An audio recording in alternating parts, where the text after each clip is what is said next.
മനുഷ്യ മനസാക്ഷിയെ ഞെട്ടിപ്പിക്കുന്ന നിരവധി സംഭവങ്ങൾ കൊച്ചു കേരളത്തിൽ അരങ്ങുവാഴുകയാണ്. പീഡനത്തിന്റെ വാർത്തകൾ, കൊലപാതകത്തിന്റെ വാർത്തകൾ, അക്രമ രാഷ്ട്രീയത്തിന്റെ വാർത്തകൾ, അങ്ങനെ തുടങ്ങി മനുഷ്യ മനസാക്ഷിയെ ഞെട്ടിപ്പിക്കുന്ന വാർത്തകൾ ഈ കൊച്ചു കേരളത്തിന്റെ പത്രദൃശ്യ മാധ്യമങ്ങളിൽ നിറഞ്ഞു നിൽക്കുകയാണ്. ഇവിടെയാണ് ഞങ്ങളുടെ പ്രതികരണം, ഇവിടെയാണ് ഞങ്ങളുടെ ശക്തമായ നിലപാടുകൾ അറിയിക്കുന്നത്. ഈ നാടിന്റെ ഗതി വല്ലാത്ത ഗതിയായി മാറി. ഫുട്ബോൾ ഗ്രൗണ്ടിൽ അങ്ങോട്ടും ഇങ്ങോട്ടും സംസാരം, എന്തൊക്കെയോ സംസാരമുണ്ടായി. നേരെ അതിന്റെ ആ തർക്കങ്ങൾ മൂത്ത് നേരെ പട്ടണത്തിലേക്ക് വന്നു. തിരുവനന്തപുരത്താണ് 19 വയസ്സുകാരൻ ഒരു കൊച്ചു ചെറുക്കൻ ഓടി വന്ന് പിടിച്ചു മാറ്റാൻ പോയതാണ്. ഒരു മടിയും കാണിച്ചില്ല. ഏതോ ഒരു ആയുധം ഉപയോഗിച്ച് അവനെ കുത്തിക്കൊന്നു കളഞ്ഞു. അവന്റെ വാർത്ത ന്യായമായി കേട്ടപ്പോഴാണ് എന്റെ മനസ്സൊന്ന് പിടഞ്ഞത്. അവന്റെ സഹോദരി തൂങ്ങി മരിച്ചതാണ്. അവന്റെ അപ്പൻ എങ്ങനെയോ മരിച്ചുപോയി. അമ്മയുടെ ഏക പ്രതീക്ഷയായിരുന്ന 19കാരൻ ഫുട്ബോൾ ഗ്രൗണ്ടിലെ ഏതോ തർക്കത്തിന്റെ ഇരയായി ഈ ലോകത്ത് നിന്ന് മാറ്റപ്പെടേണ്ടതായിട്ട് വന്നു. നാട്ടുകാരെ കേൾക്കണം കേട്ടോ, എല്ലാവരും എന്നെ കേൾക്കണം. ഈ നാടിന്റെ ഗതി വല്ലാത്ത ഗതിയായി മുന്നോട്ട് പോകുമ്പോൾ ഞങ്ങളുടെ പ്രസംഗത്തിന്റെ പ്രസക്തി എന്താണ്? ഞാൻ ആദ്യമേ പറഞ്ഞു, ഞങ്ങൾ വെറുതെ വന്ന് വായിട്ടടച്ചിട്ട് പോകുന്നവരല്ല.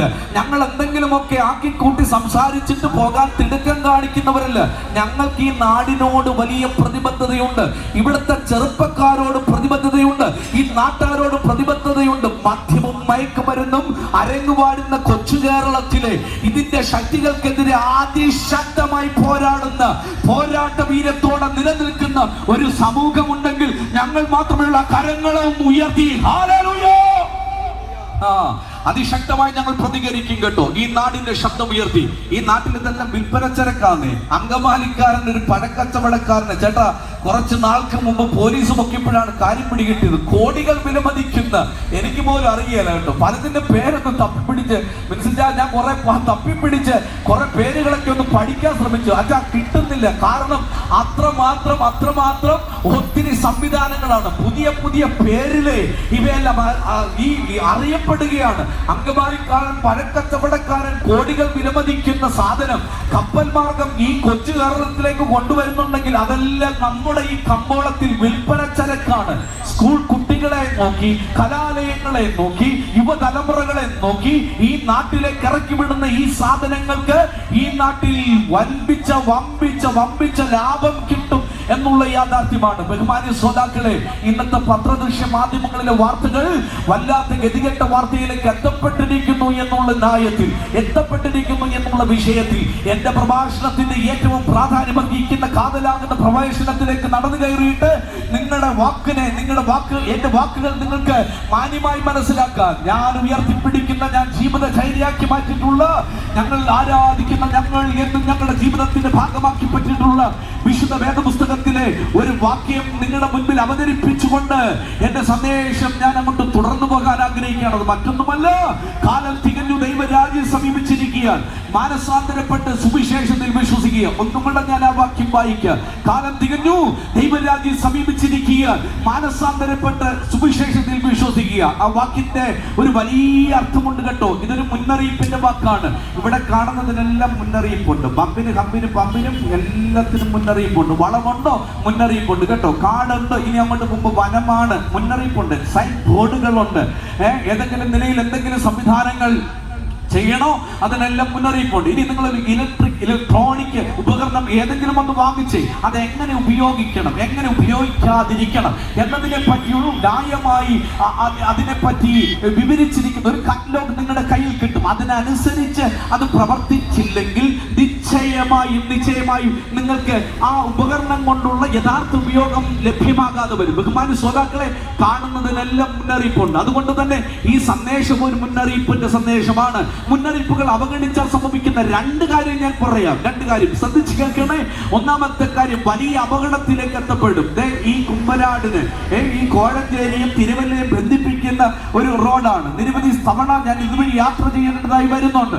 ദീർഘദൂരം യാത്ര ചെയ്യുമ്പോൾ വളവുകളും തിരിവുകളുമുള്ള ഈ റോഡിന്റെ ഒരു പ്രത്യേകത, ഈ നിയമം അനുശാസിക്കുന്ന നിയമം നമുക്ക് തരുന്ന വേഗപരിധിക്ക് അപ്പുറം വാഹനം ഓടിച്ചാൽ വലിയ അപകടത്തിലേക്ക് തരും. അത് തന്നെയാണ് ഞാൻ പറഞ്ഞത്. നിയമം മുന്നറിയിപ്പുകളെ അവഗണിച്ചാൽ ഒന്നാമത് വലിയ അപകടത്തിലേക്ക് എത്തപ്പെടും. നിങ്ങൾക്കറിയാമോ, ശാസ്താംകോട്ട കായൽ ശുദ്ധജല തടാകമാണ്. ആ ശാസ്താംകോട്ട കായലില് ഇന്നേക്ക് ഒരു 40 വർഷം മുമ്പ് നടന്ന ഒരു ചരിത്രം ഇങ്ങനെ രേഖപ്പെടുത്തി വെച്ചിട്ടുണ്ട്. ഒരു കായൽ ദുരന്തമാണ്. കിഴക്കേ കല്ലടയിൽ നിന്ന് പടിഞ്ഞാറേ കല്ലടയിൽ അല്ലെങ്കിൽ ശാസ്താംകോട്ട ജംഗ്ഷനില് കമ്പോളത്തിൽ സാധനം വാങ്ങിക്കാൻ വന്നവരുണ്ട്. ഒരു ഉത്സവത്തോടനുബന്ധിച്ച് മകരപ്പൊങ്കാല എന്ന് പറയും. ആ മകരപ്പൊങ്കാലയോടനുബന്ധിച്ച് സാധനം വാങ്ങിക്കാൻ വന്നവര് ഏറ്റവും ഒടുവിൽ തിരിച്ച് അവരുടെ വീട്ടിലേക്ക് പോകാൻ ഈ കടത്തുമാർഗം വേണം. ഈ ചന്തയിൽ വരാനും തിരിച്ചു പോകാനും കടത്തുമാർഗം വേണം. അങ്ങനെ ഈ കടത്തുമാർഗം അവർ ഉപയോഗിക്കുകയാണ്. തിരിച്ചു പോകാൻ വേണ്ടിയുള്ള സാധ്യതയ്ക്ക് വേണ്ടി കടത്തുമാർഗം ഉപയോഗിച്ച് ഒത്ത നടക്ക് ചെല്ലുകയാണ്. അതിനു മുമ്പ് ആൾക്കാർ കയറുമ്പോൾ കടത്തുകാരൻ പറയുന്നുണ്ട്, ആളുകൾ കൂടുതൽ കയറരുത് കേട്ടോ, വള്ളം മുങ്ങുവേ, ആളുകൾ കയറരുത്. ആളുകളെ എവിടെ കേൾക്കാൻ? കടത്തുകാരന്റെ വാക്കുകളെ അവഗണിച്ചുകൊണ്ട് ആൾക്കാരെല്ലാം കൂടെ ചാടിക്കയറി. ആ വള്ളത്തിന് എത്രമാത്രം ആൾക്കാരെ ഉൾക്കൊള്ളാമോ അതിനേക്കാളും പരിധിയിലധികം ആൾക്കാർ കയറി. ഒരുവിധം അതിന്റെ കടയൊക്കെ ഊന്നിക്കൊണ്ട് ഒത്ത നടുക്ക് ചെന്നപ്പോൾ അത് ആടാനും അലയാനും ഉലയാനും ഒക്കെ തുടങ്ങി. ഭയചിതരായ ആൾക്കാർ നിലവിളിക്കാൻ തുടങ്ങി. അങ്ങകലെ അക്കരെ കടന്ന മറ്റൊരു കടത്തുകാരൻ ഈ ദൃശ്യം കണ്ടിട്ട് വളരെ വേഗത്തിൽ വള്ളം ഓടിച്ച് ഈ വള്ളത്തിന്റെ അരികിലേക്ക് വന്നു കഴിഞ്ഞപ്പോ ആ വള്ളത്തിലേക്ക് കയറാനുള്ള തത്രപ്പാട്ടിൽ ആളുകൾ ഈ വള്ളത്തെ ചവിട്ടിത്താഴ്ത്തി കളഞ്ഞു. എത്ര പേരാണെന്നറിയാമോ? 20-ലധികം പേർ, 24ഓളം പേർ ഈ ലോകത്ത് നിന്ന് മാറ്റപ്പെട്ടു. അതാ ഞാൻ പറഞ്ഞു വരുന്നത്, മുന്നറിയിപ്പുകളെ അവഗണിച്ചാൽ വലിയ അപകടത്തിലേക്ക് എത്തിച്ചേരും. പ്രിയരെ, രണ്ടാമത്തെ കാര്യം കേട്ടോ, മുന്നറിയിപ്പിനെ അവഗണിച്ചു കഴിഞ്ഞാൽ വലിയ നിയമ നടപടികൾക്ക് വിധേയനായേ മതിയാകിയുള്ളൂ. പണ്ടൊക്കെ ഏതെങ്കിലും മറവിലും വളവിലൊക്കെയാണ് പോലീസുകാർ നിന്നിരുന്നത്. പക്ഷേ ഇന്ന് സർവ്വസാധാരണമായിട്ട് പോലീസുകാർക്ക് എവിടെ നിൽക്കണമെന്നറിയാൻ എവിടെങ്കിലും നിന്നാലും നിന്നില്ലേലും കുഴപ്പമില്ല. ഒളിക്യാമറകൾ, CCTV, AI ക്യാമറകൾ എല്ലായിടത്തും സൃഷ്ടിക്കപ്പെട്ടിരിക്കുകയാണ്.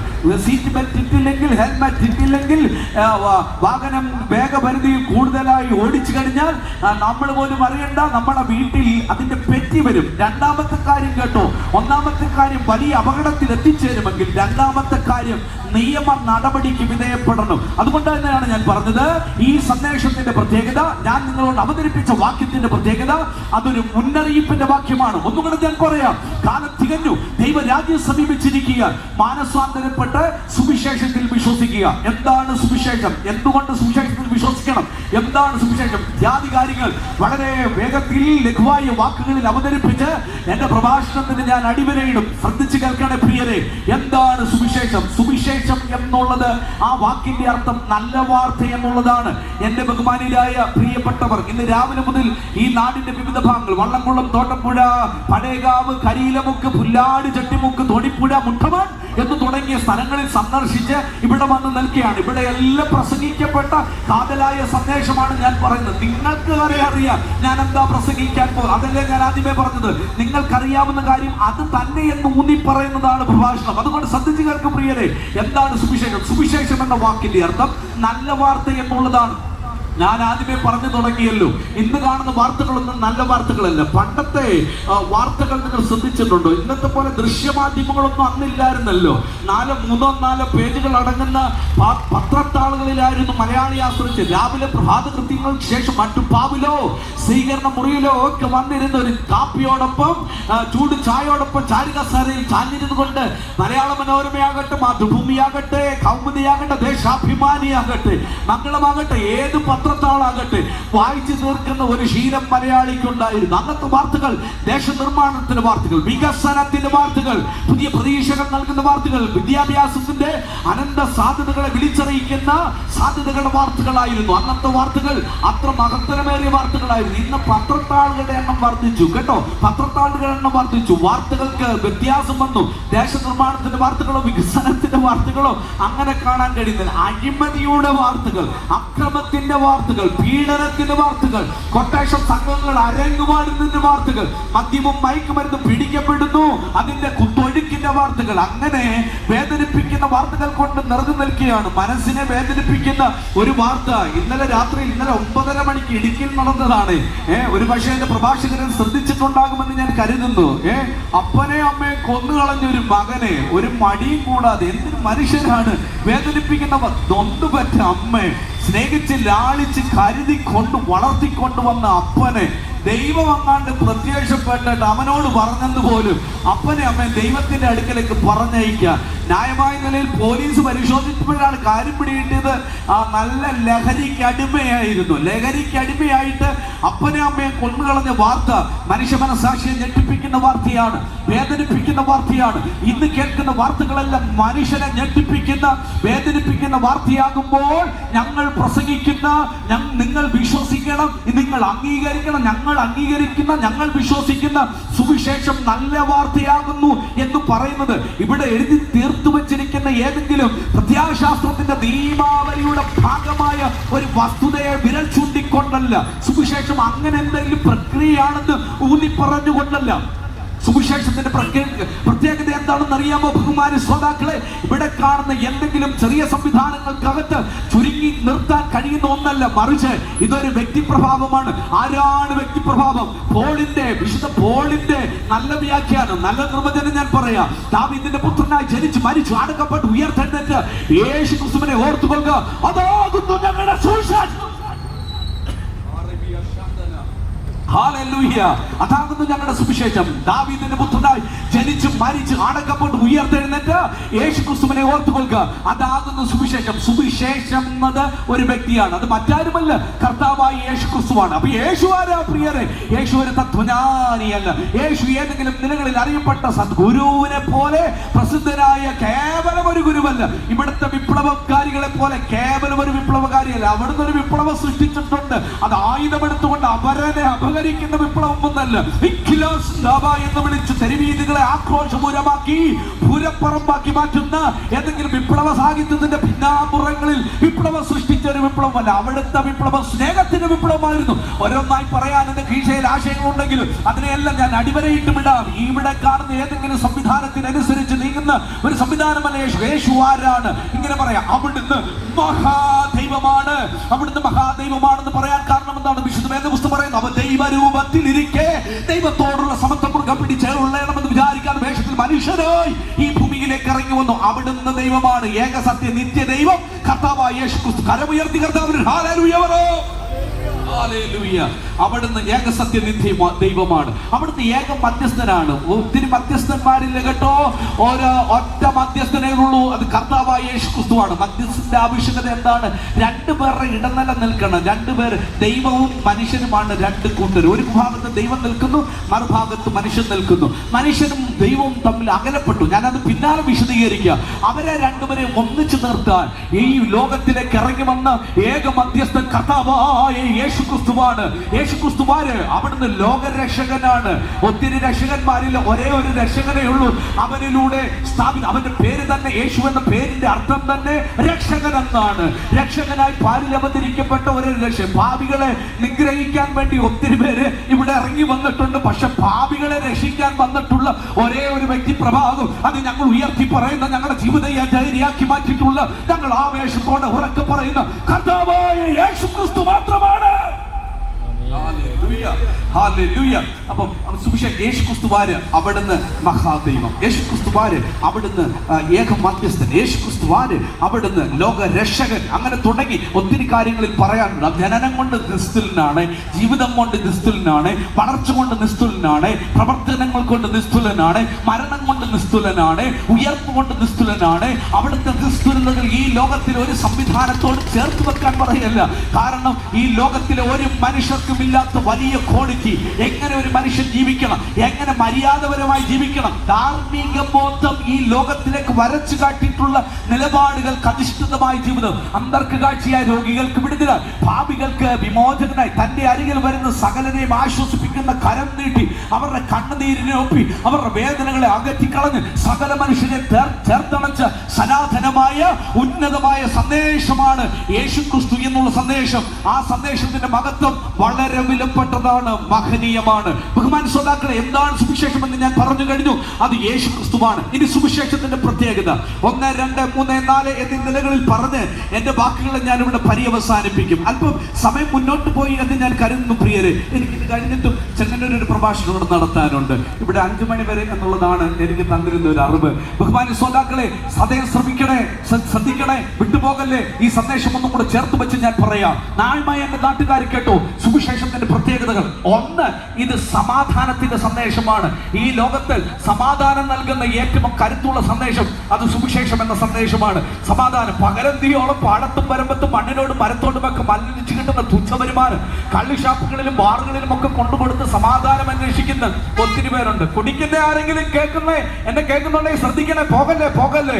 കുടിയന്റെ മക്കൾ നാളത്തെ വല്ലാത്ത ഗതികെട്ടിന്റെ സംസ്കാരത്തിലേക്ക് പോകും. ഇവിടുത്തെ ബാറുടമകളുടെ ഷാപ്പുടമകളുടെ മക്കൾ വിദേശങ്ങൾ കടന്നുപോയി ബിരുദങ്ങൾ കരസ്ഥമാക്കി നാടിന്റെ ഉന്നത ശ്രേണിയിലേക്ക് വിരാജിക്കുമ്പോൾ കുടിയന്റെ മക്കൾ നിത്യദാരിദ്ര്യത്തിന്റെ മുഖമുദ്രയായി തെരുവ് കുണ്ടകളായി അതപ്പതിക്കും. ഒത്തിരി തെളിവുകൾ നിരത്താനുണ്ട് കേട്ടോ.